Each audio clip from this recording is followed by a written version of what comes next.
All right, today on Heavy Metal Frequency, I'm reviewing Children of Bodom, Skeletons in the Closet. This is another cover album. This is the last cover album for a while, and it's a fascinating microcosm of Children of Bodom because all of the covers on here were either bonus tracks on Bodom albums or Japanese bonus tracks on Bodom albums, and each of them reflects a different...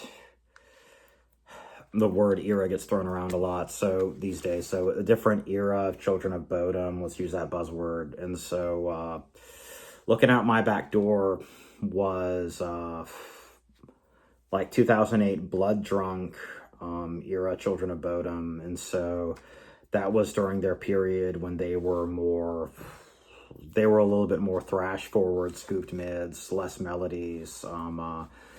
Jan was doing more low end, and it was less integral to the songs, more low end and more low end and solos pretty much. Hell is for Children was new to this album, and it's a Pat Benatar cover.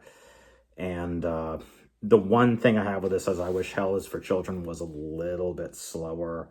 Was slightly more reflective of the original song because it's my favorite Pat Benatar song. Somebody Put Something in My Drink is off of Hate Crew Death Roll, so that was when they started to get harder and less melodic after 2001's Follow the Reaper, which is usually considered their best album. Mass Hypnosis, they were asked to do a cover for a Sepultura compilation, and it's a Sepultura cover after Something Wild, their first album, which is one of their most dynamic and technical, along with Halo of Blood and Hexed.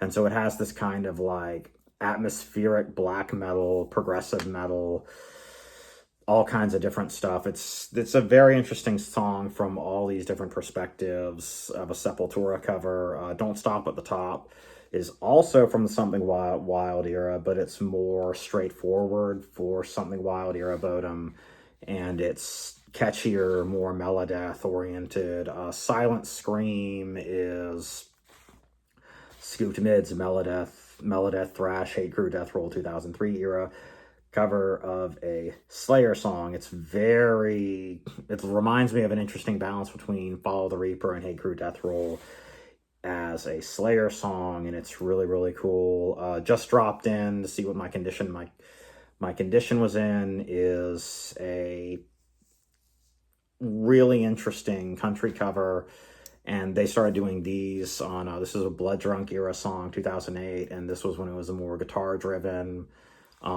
more keyboard low end, really interesting song. Hellion is off of Follow the Reaper era Bodom, and it's an excellent guitar solo, excellent Wasp cover. Very, very interesting. They use a beer can as a sound effect multiple times on here. It's really clever. What else here?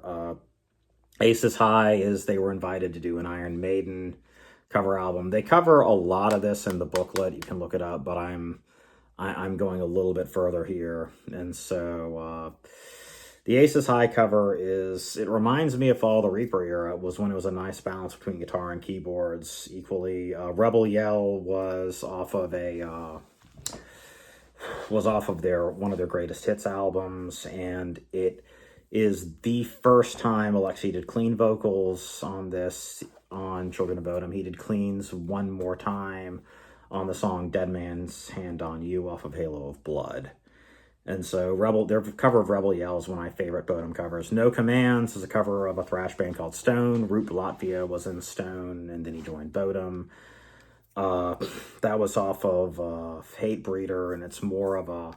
Hate Breeder was a little bit grittier, more counterpoint. They had kind of simplified their sound a little bit, and they added a little bit of more thrash and a little bit of like old school death metal. Alexei has some gutturals on this. It's really, really neat. Antisocial is one of the new covers for this. It's very interesting counterpoint Bodom. It has a little bit of a crossover thrash aspect, which is really interesting for them. Talk Dirty to Me was off of Are You Dead Yet? Poison was their go-to party music. It was really cool. Ghost Riders in the Sky is a country western-esque Bodom song. War Inside My Head is a crossover thrash song again. And it was a holdover from another album they put on the Greatest Hits album. Oops, I Did It Again pissed off a lot of people for some reason, and they did it as a joke. It's an amazing cover. And Waiting is a King Diamond cover, another one for this, and they got a second vocalist because they tried to double the huge vocal range required for this music. And so it reminds me of it's like a Something Wild era Bodom, back to the really early progressive, atmospheric, black metal, neoclassical, Yngwie Malmsteen shred, Shrapnel Records, power metal, slightly mystical Bodom aspects. So this has been the Children of Bodom covers album. Please pick it up. It's fantastic.